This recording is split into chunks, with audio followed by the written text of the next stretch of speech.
4 নম্বর কি বলছে, 5/3 মিটার ও 5/4 মিটার দৈর্ঘ্যের দুটি ফিতা একত্রে কত মিটার?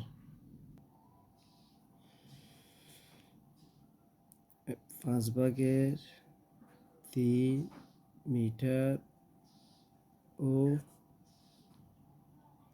5/4 মিটার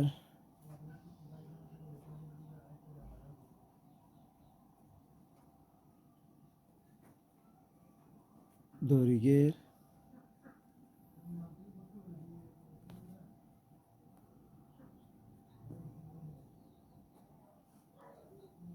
দুটি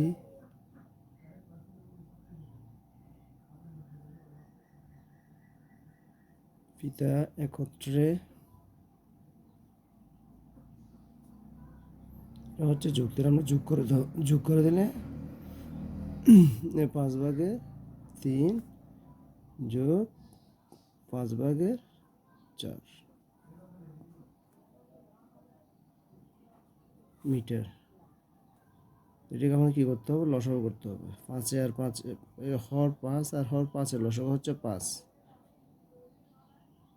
তো হর দিয়ে লসাগু ভাগ করলে 5 একে 5, 1 দিয়ে ভাগফল 1 দিয়ে আমরা কি করব? লব 3 দিয়ে গুণ করব।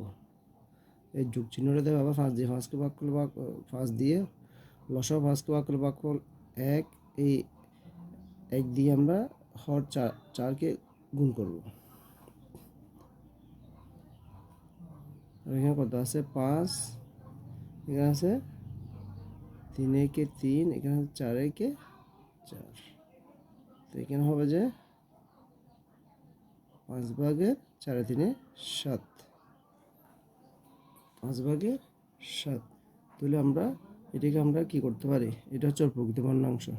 আমরা এটাকে মিশ্র ভগ্নাংশ নিয়ে আসতে পারি। যেমন এই 5 দিয়ে আমি যদি 7কে ভাগ করি, 5 একে 5, 7 থেকে 5 গেলে 2।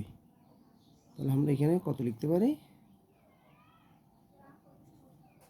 সমান 1/5/2